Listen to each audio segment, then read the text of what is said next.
Hey there, what can I do for you? Sorry. Hey there, what?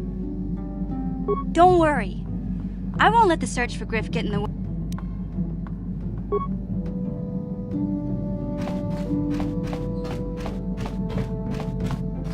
Yeah, what do you...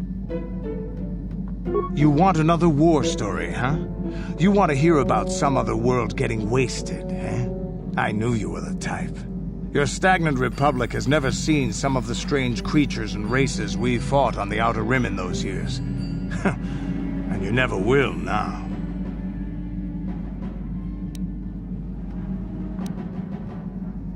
If a world isn't strong enough to defend itself, it's basically forfeit.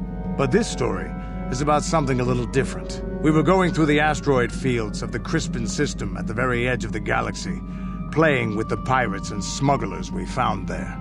The main belt in the Crispin system consists of mainly small rocks covered in frozen methane gas shells, and the pirates were using them for cover. Ha! I remember using a thermal generator to cause the outer layer of one of the asteroids to vaporize in a picosecond. It blew out and shredded the 3 smugglers using it for cover. But that was a mistake.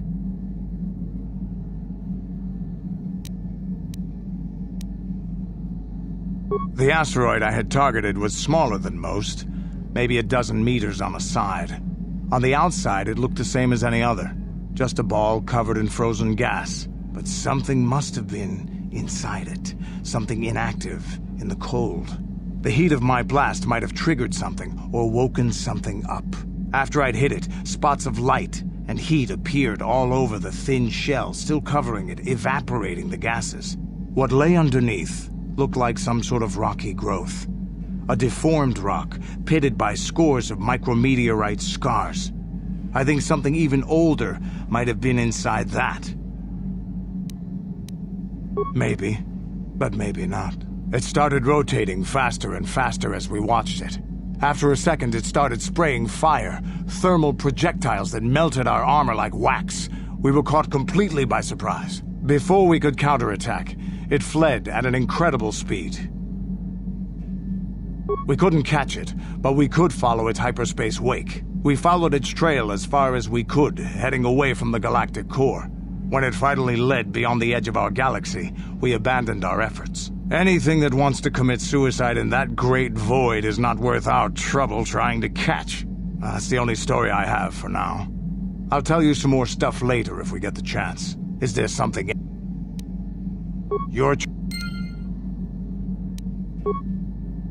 Yeah, what do you...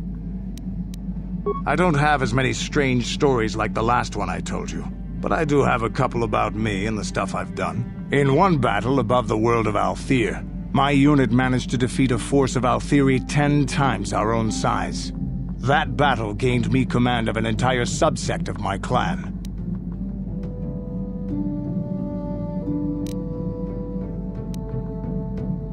For 5 days, they had managed to hold off our forces, keeping us to the outer rings of their world, preventing us from attacking it directly. My task was to assault one of their flanks with a false attack. The Althiri would be drawn out by the units I had sent in. Once they had surrounded those units, the bulk of my forces would attack from the rear and defeat them in detail. They weren't stupid. Stupid races don't make starships and weapons of mass destruction. But they weren't masters of the arts of war as the Mandalorians are. Things didn't go as I had planned. I saw an opening, a mistake they had made in the disposition of their forces, and took it. While fending off our main force, they had let their fleet split in two. The center of their entire fleet was left exposed. I turned my forces and assaulted the center of their fleet, decimating them.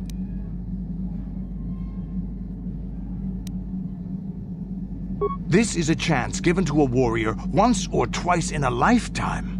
The chance to change the course of history in a single act. Their slow, ponderous ship could not turn to face us without being overwhelmed. The command vessels were destroyed in seconds. Their ranks were thrown into chaos.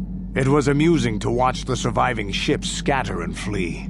Several even tried to dive through the plane of the rings to escape us. They were shredded by the rings, or crashed into rocks, or were destroyed by our forces as we pursued them. Warriors do not flee from a battle if they are losing. They fight to the end, as we did against your Jedi Revan. Another time, maybe, I'll tell you about how the war with the Republic went. For now, let's just get on with things. Is there something else you want to know? Your choice. Yeah, what do you want? I think I'll tell you a bit about the recent war we had with the Republic. That might be more familiar to you. The one where Jedi Revan beat my people. We started by conquering worlds outside the Republic. We did it quietly so the Republic wouldn't really know what was going on until it was too late. When we finally did hit the Republic worlds, they had no idea we were coming.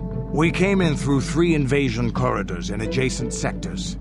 Anyone who put up a fight, or wouldn't fight, was crushed.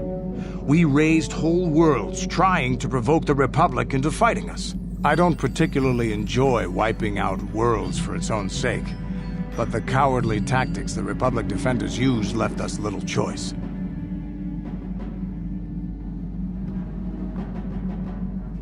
Hiding in the homes of civilians, using families as shields, thinking we would not use appropriate force on their bases inside major cities. They underestimated our resolve, and what measures are acceptable in war. Those who cannot defend themselves should not be around those who can in battle. If annihilating a city is the kind of power it takes to overwhelm a Republic shield device, then that's what we did. Necessary force to destroy all opposition. There was no honor in wiping them out like rats, but some of your forces did redeem the Republic in our eyes, especially later.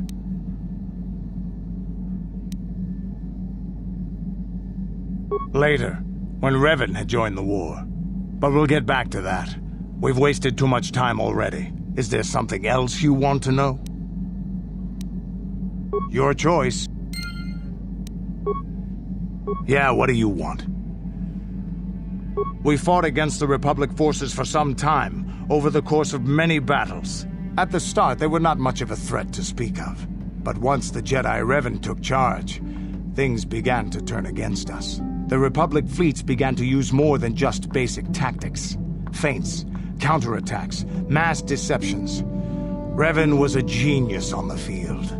Revan abandoned worlds of their defenders so that others would be too fortified to strike, and was willing to make sacrifices in order to advance goals. And in the end, Revan proved too much for us.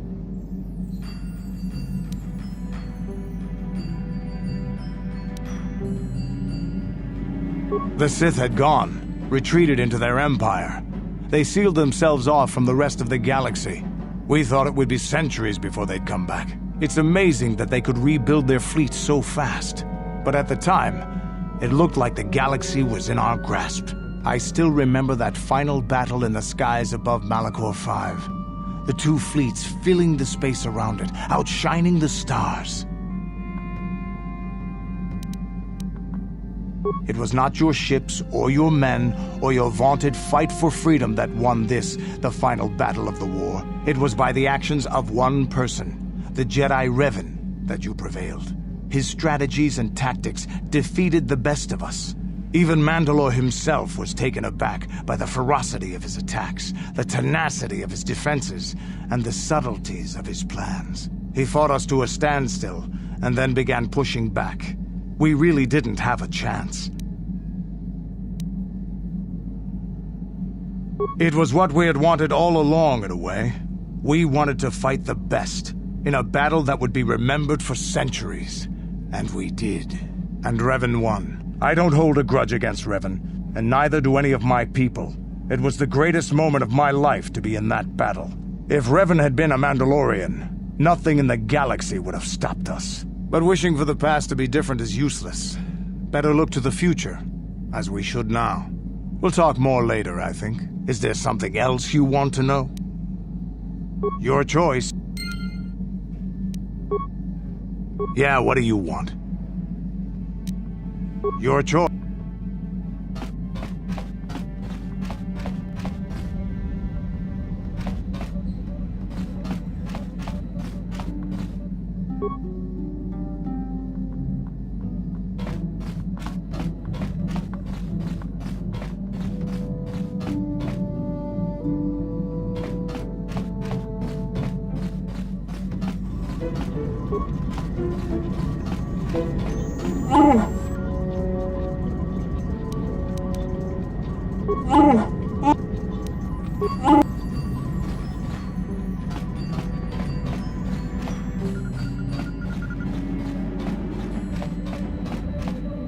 Yes, what's on your mind?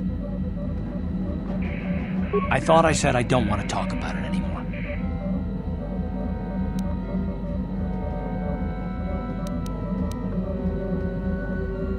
Listen, sister, just because we're working together doesn't mean you get to go badger me with constant questions.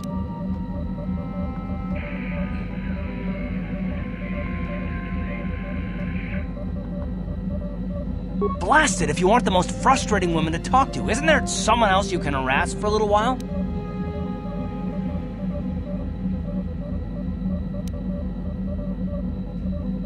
What, me? What did I do?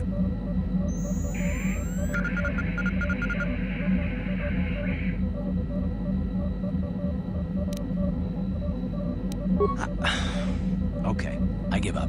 You win. Look, I suppose I could use someone to talk to. I'm just not used to it, and I don't know why you're so interested, but here goes. When I think of all the men who betrayed us, the one that stands out above all of them is the one that I respected the most. Saul.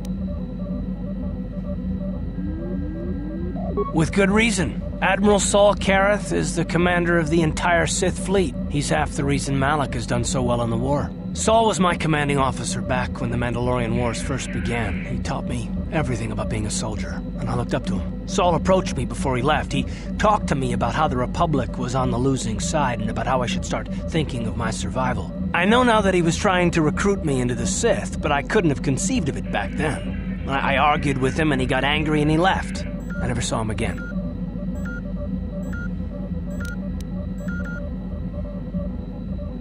I didn't want to, maybe. Are you so sure you would have? Saul was my mentor. He led us to so many victories against the Mandalorians. Even when things looked to be at their worst, I couldn't conceive of it. He couldn't be serious. I was wrong, of course. He not only left us for the Sith, he gave them the codes to bypass our scanners. I remember waking up as the first of the Sith bombers snuck past our defenses and began destroying half of our docked ships. I knew right away what had happened. I mean, I could have stopped him. I could have stopped it all.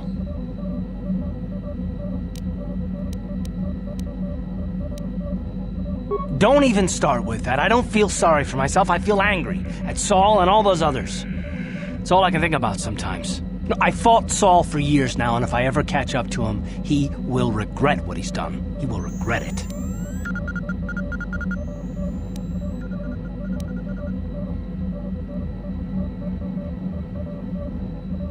No, it's not. But I don't want to talk about it right now. Let's go. Yes, what's on your mind? You got it.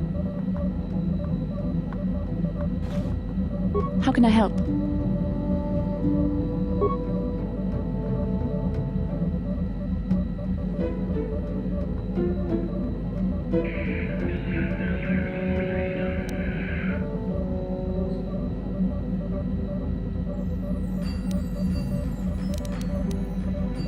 Perhaps you can help me, and I will try to help you if I can. Hopefully this will all work out for the both of us, and for the sake of the mission.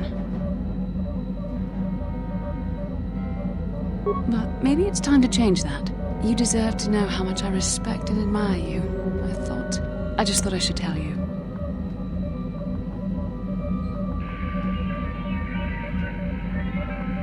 An amusing description, but hardly the truth. We both know the real reason you have some idea of what I'm thinking. The bond we share.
Now those mandolins. But now that you... Thank you, young Jack.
Shorty King Watawama Mulira.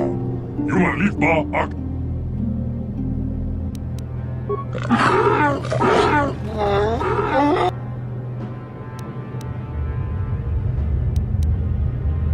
I think the droid is trying to communicate with us by cycling through a variety of languages. Each time it spoke, it was using a very different alien dialect. The droid can probably understand us. The only problem is it may not have been programmed with the phonemes of a language we can understand.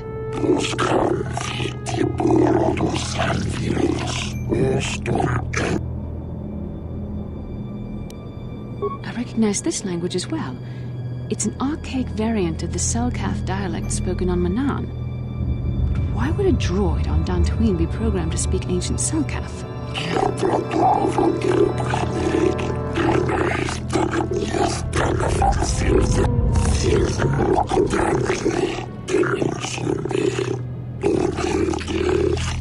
It must be referring to Revan.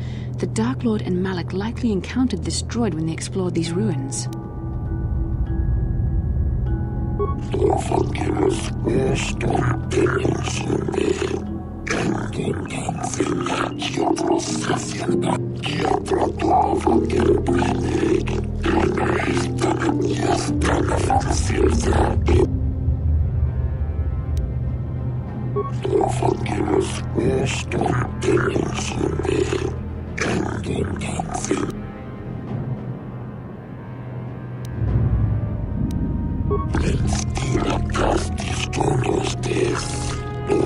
The droid is obviously not programmed with the knowledge we seek.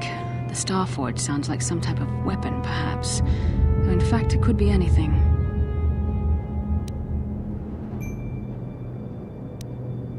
Maybe. That might explain how the Sith were able to amass a fleet so quickly. But I suspect the Starforge is more powerful than a mere factory. Maybe the droid has more information we can use. It seems to respond to you. Perhaps you should ask it something else.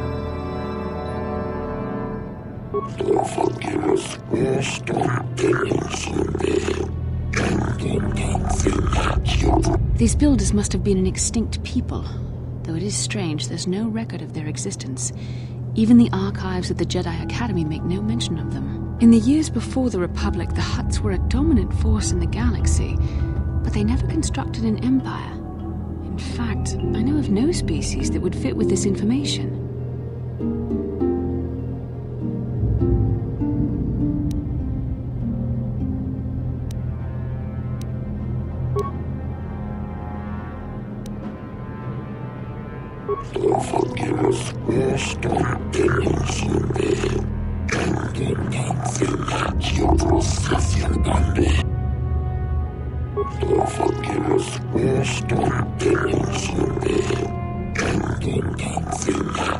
Ten revolutions would take more than 20,000 years. If this is true, then this droid is nearly 5,000 years older than the Republic itself. There must be some mistake.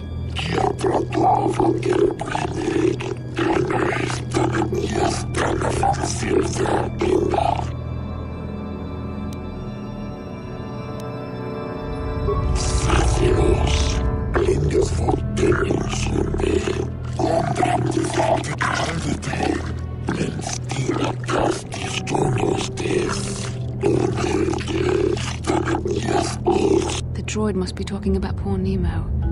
The Council sent him here to investigate, and it cost him his life.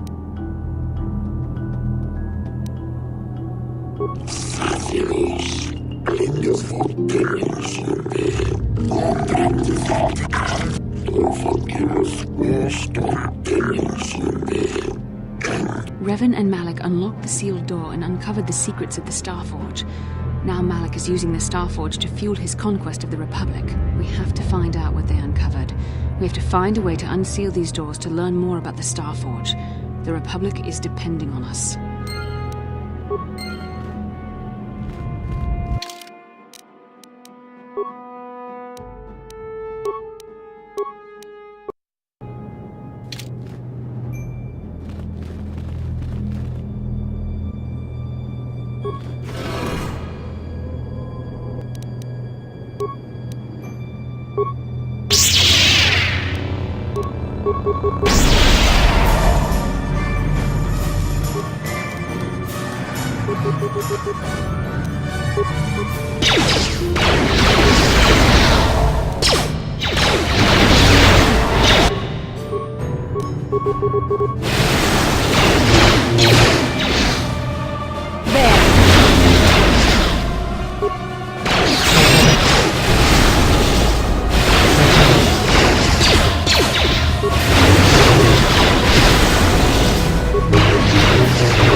can I do?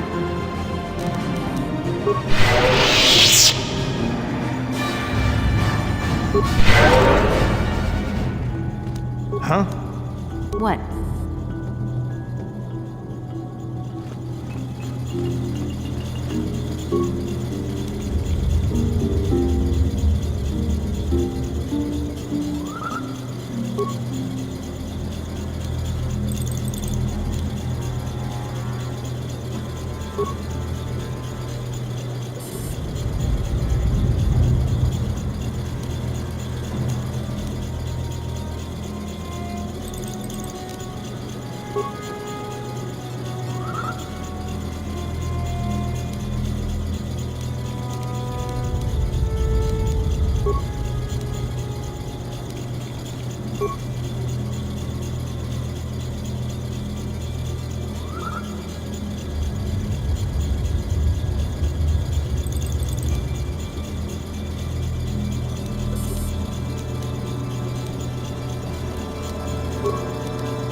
This must be what Revan and Malik found when they entered this temple.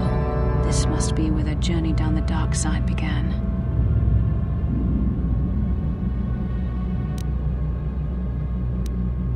This is a map, some sort of intergalactic navigational chart. Revan and Malik must have used this to lead them to the Starforge. We could use this map to follow their path and find the Starforge ourselves, but we must be wary. They may have laid traps or concealed what they found.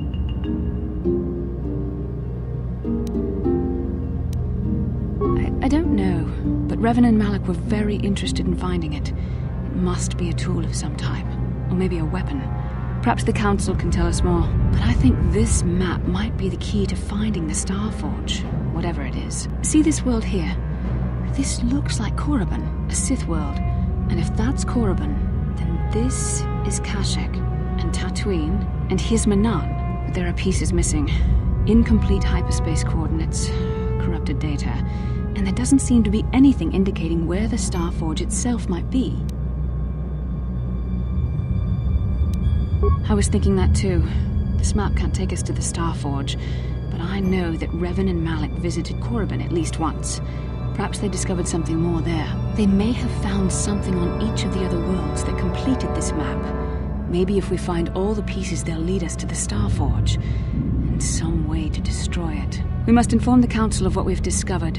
They must decide our next course of action, though I suspect our task has only just begun.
Let's make this quick.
This is private property.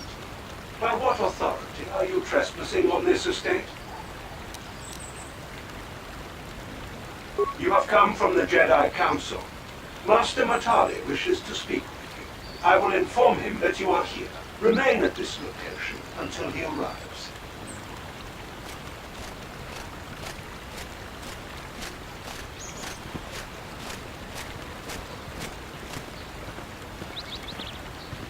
My protocol droid tells me you are here on behalf of the Council. I was beginning to think my demands had been ignored, though I think your time would be better spent interrogating the Sandals as to the whereabouts of my son Shen.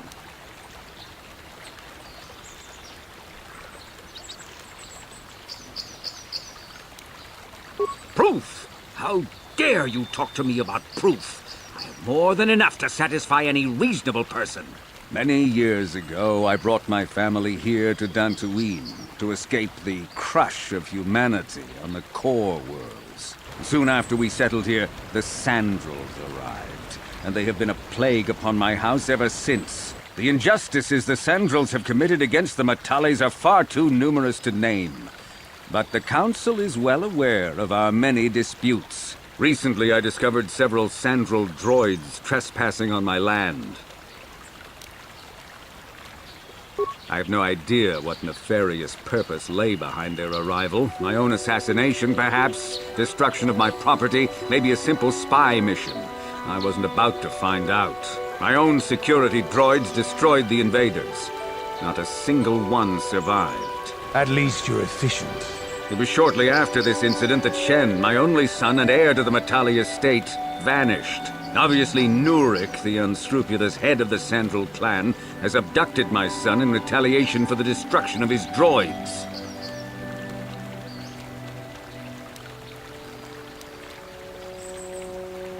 Follow their stink south of here and you shall find them. I demand action on this matter, Jedi. Why does the Council insist on stalling? The life of my son is at stake. Is it possible? Yes, of course. Now I understand. I am a man of the world, Jedi. I know how things are done. I will make a contribution of 1,000 credits to the Council in exchange for rescuing Shen from the Sandrils. I will present the credits directly to you, of course. Whether the Council ever learns of this donation is completely up to you.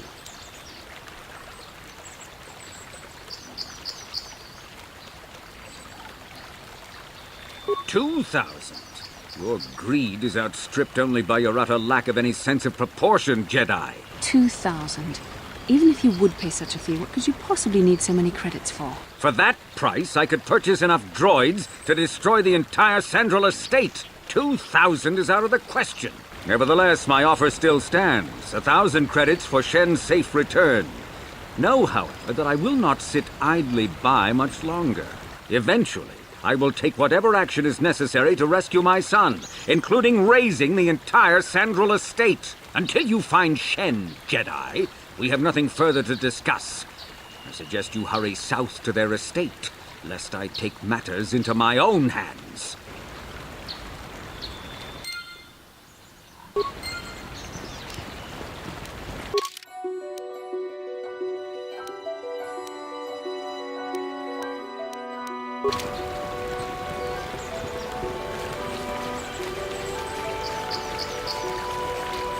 Yes?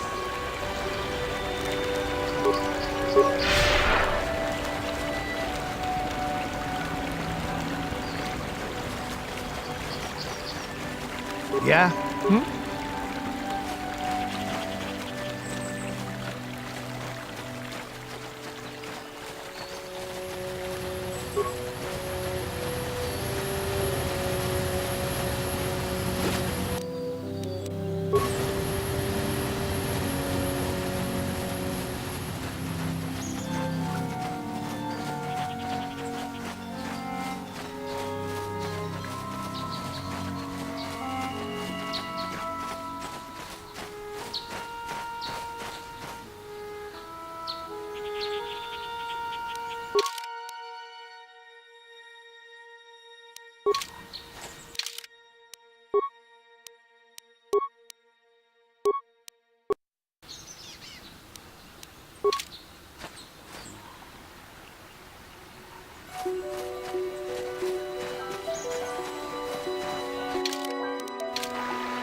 So this is the meddler.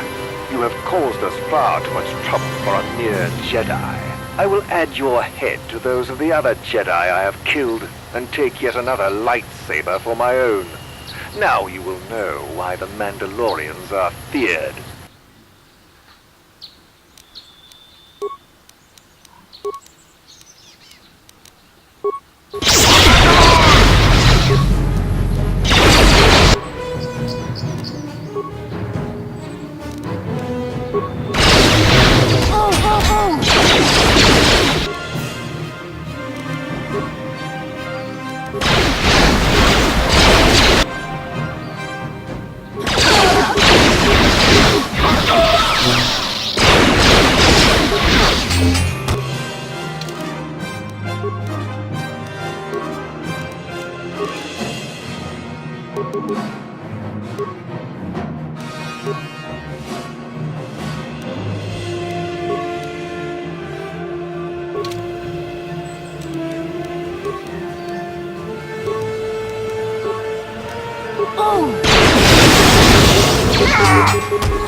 I'm here.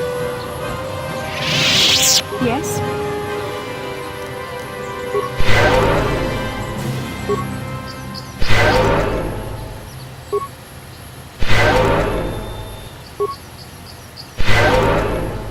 What?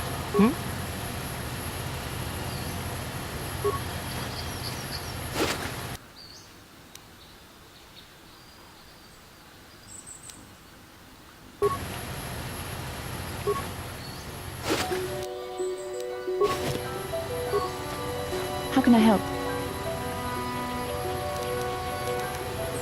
No, not bothering you. Not exactly. I've been thinking about what the Jedi Council said about the two of us. There is a bond between us. I do not dispute that. I can feel it, as I'm sure you can. The nature of that bond and its effect on our mission remain in question.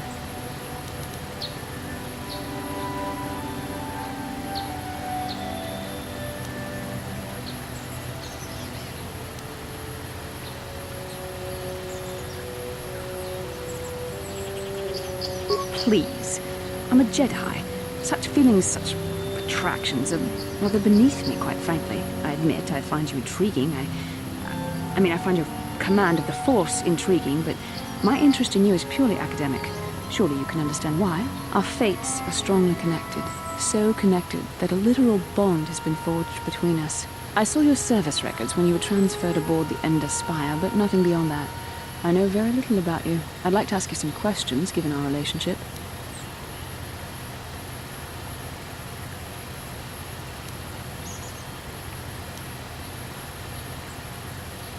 Why would you refuse to answer? These are simple questions, nothing too intrusive. First, what kind of background do you have?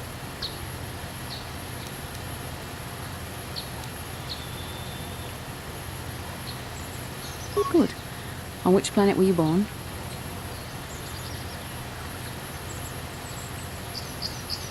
Excellent. Your current age is?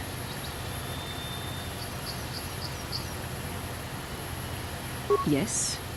Well, the truth is, I was studying how you responded to my questions. Your reactions helped me judge you. This was a test for me to learn more about your character.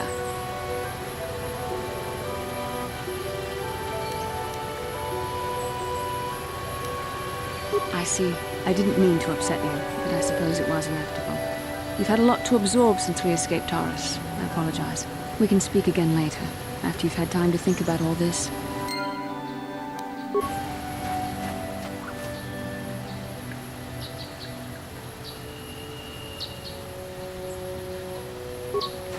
How can I help?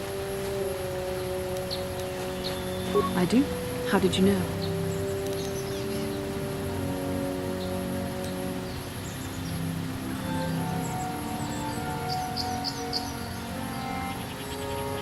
You are easily the vainest, most arrogant man I have ever met. Besides, I know you can't be serious, since I was purposefully not staring in your direction. I am a Jedi, remember? I have far too much mental discipline to reveal what goes on inside my mind with such obvious physical clues. My thoughts remain hidden, including whatever my feelings are for you.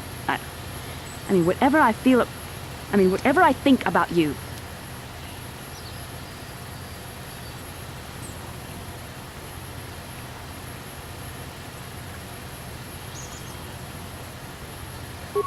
That is you. Why must you be so impossibly infuriating? You know very well what I am really talking about. I am referring to the bond between us, the one the Jedi Council spoke of.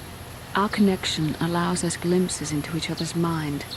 We can feel some of what the other feels, and what I feel within you troubles me. A Padawan must receive considerable training. They must learn to control their emotions and darker impulses. Often it takes years before using the Force can be considered safe. The fact that you are so strong in the Force and have had such relatively little training could have terrible consequences. For you, and for everyone around you.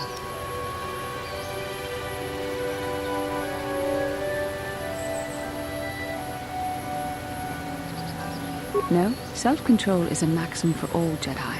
It's what gives us the strength to resist the dark side.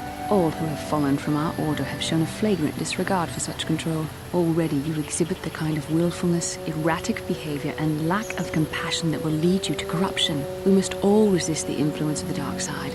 It's everything we are fighting against. This is doubly important for you, with your natural affinity for the Force.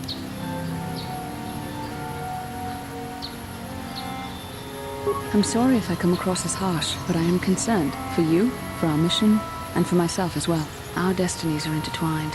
Everything one of us does will have consequences for the other. Any reckless behavior on your part is likely to affect me as well.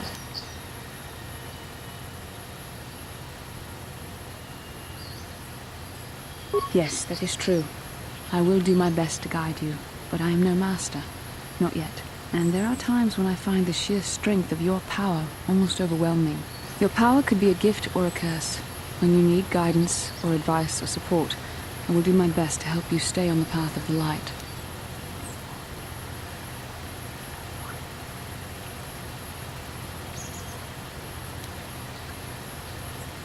I only hope I have the wisdom to help you through the dark times. But for now, we should return to our mission. How can I help? We can speak.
This is private property.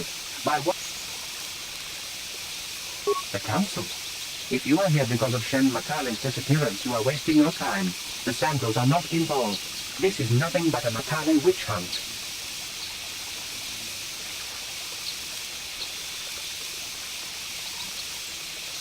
Nureg left orders he was not to be disturbed, but given the circumstances, I will make an exception. Go into the main hall. Nureg will meet with you there.